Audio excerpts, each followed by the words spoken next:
Nama Nabi Muhammad dalam kitab Injil dan Weda Hindu. Nabi Muhammad SAW tidak membawa ajaran baru. Ajaran yang dibawa Nabi Muhammad adalah sebagai penyempurna dari ajaran-ajaran tauhid yang pernah didakwahkan para nabi dan rasul terdahulu. Jadi, sebetulnya ajaran nabi terdahulu dengan ajaran yang dibawa Nabi Muhammad saling terkait dan tersambung. Sebagai nabi dan utusan Allah yang terakhir, pemberitaan tentang Nabi Muhammad sebetulnya sudah ada dalam kitab-kitab suci terdahulu. Informasi nama, karakteristik, sikap, ajaran, kebenaran, dan tanda kenabian Nabi Muhammad itu semua disebutkan di dalam kitab suci terdahulu. Dalam kitab Injil Yohanes 14, 15-16 misalnya, di situ Nabi Isa berkata, "Jikalau kamu mengasihi aku, kamu akan menuruti segala perintahku. Aku akan minta kepada Bapa, dan Ia akan memberikan kepadamu seorang penolong yang lain, supaya Ia menyertai kamu selama-lamanya." Merujuk buku membaca sirah Nabi Muhammad dalam sorotan Al-Quran dan hadis-hadis sahih. Teks tersebut merupakan kabar gembira tentang kehadiran Nabi Muhammad. Dalam bahasa Yunani dan Suryani, kata penolong dalam ayat tersebut adalah Parakletos. Kata ini sebetulnya memiliki makna yang terpuji. Dalam bahasa Arab, makna kata Parakletos serupa dengan kata Muhammad atau Ahmad, yaitu orang yang terpuji. Kabar kehadiran Nabi Muhammad oleh Nabi Isa juga disebutkan Allah dalam Quran Surat As-Saff ayat 6. Dalam ayat tersebut disebutkan dan memberi kabar gembira dengan datangnya seorang rasul yang akan datang sesudahku Nabi Isa, yang namanya Ahmad atau Muhammad. Pemberitaan Nabi Muhammad juga ada dalam kitab Taurat. Dalam kitab Taurat pertama pasal ke-9 disebutkan, sesungguhnya Hajar ketika berpisah dengan Sarah dan diajak bicara oleh malaikat, malaikat berkata, "Wahai Hajar, dari mana engkau datang? Dan kemana engkau ingin pergi?"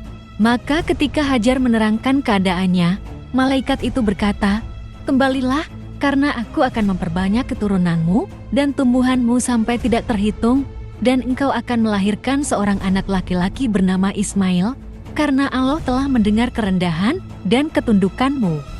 Dan anakmu menjadi manusia paling kuat, kuasanya berada di atas kuasa semuanya, dan tempat tinggalnya berada di batas-batas semua saudaranya." Dalam Taurat, kabar tentang Nabi Muhammad SAW juga terdapat dalam kitab Yesaya bab ke-42. Bunyi teksnya, agar manusia dan kota-kotanya meninggi suaranya, rumah-rumah yang ditinggali oleh Kaidir, agar penduduk salih berdendang dari puncak-puncak gunung untuk memanggil, memberikan kemuliaan kepada Tuhan, dan mengabarkan dengan tasbihnya di pulau-pulau. Ibnu Qayyim al-Jauziyah menyebutkan kalau teks tersebut merupakan kabar gembira tentang kedatangan Nabi Muhammad. Rumah-rumah yang ditinggali oleh Kaidir bin Ismail menunjuk kepada negeri Arab. Sebagaimana diketahui, Kaidir bin Ismail adalah moyang Nabi Muhammad. Tidak hanya itu, teks itu juga menyebutkan tempat hijrah Rasulullah, Madinah, agar penduduk Salih berdendang. Salih atau Sal merupakan nama sebuah gunung di pintu Madinah yang namanya masih sampai sekarang. Nama Nabi Muhammad dalam kitab suci terdahulu. Di banyak bagian dari kitab-kitab penganut ajaran Brahmaisme, Majusi, di samping Yahudi dan Nasrani, terdapat teks-teks yang menunjukkan bahwa nama Muhammad telah diperkenalkan di sana, kata Abbas Al-Akkad dalam bukunya Matla' an-Nur.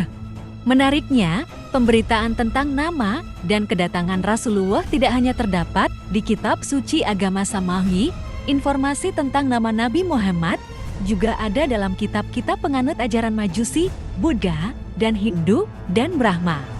Dalam kitab suci umat Hindu, Adharohidma, misalnya, nama Muhammad sudah diperkenalkan.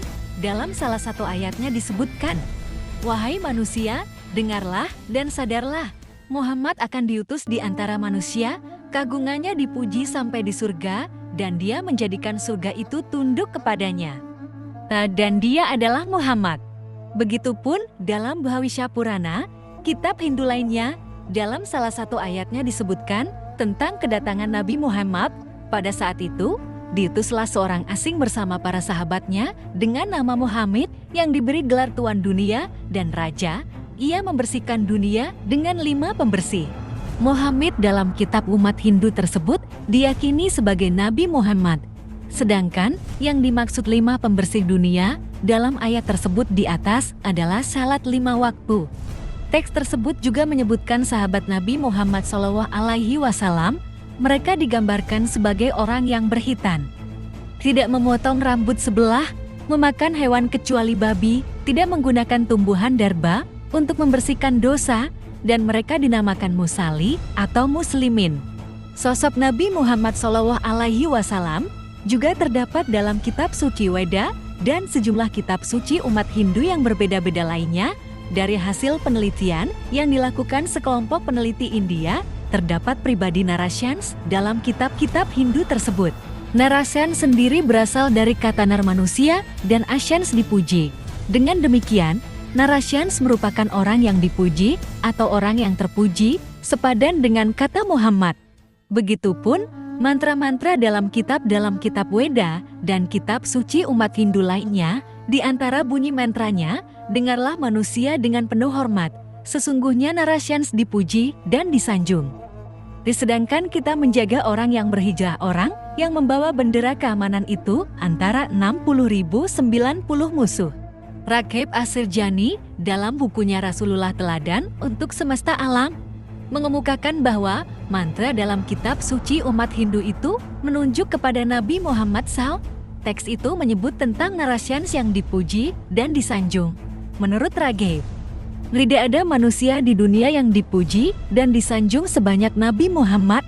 Teks mantra itu juga menyebut tentang orang yang berhijrah, dan Nabi Muhammad juga adalah orang yang berhijrah dari Makkah ke Madinah. Bahkan, hijrah Nabi Muhammad menjadi tonggak penting dalam sejarah Islam. Terakhir, teks itu juga menyebutkan tentang jumlah musuh, yaitu 60.090. Jumlah ini diyakini mendekati dengan jumlah musuh Rasulullah selama hidupnya. Mantra lainnya berbunyi, kendaraannya adalah unta. Istri-istrinya adalah 12 orang. Ia mendapatkan kedudukan yang tinggi dan dengan kecepatan kendaraannya, ia dapat menyentuh langit lalu turun. Teks mantra ini membuat informasi tentang Nabi Muhammad menjadi detil, disebutkan juga tentang jenis kendaraannya, jumlah istrinya, dan kemuliaannya. Bahkan, di dalam teks itu juga secara tersirat menginformasikan tentang perjalanan Isra Mi'raj Nabi Muhammad dari Makkah hingga ke Sidratil Muntaha. Bukankah di dalam Al-Quran Allah telah memberitahukan kepada kita bahwa Dia telah mengutus seorang pemberi kabar gembira dan pemberi peringatan bagi setiap umat?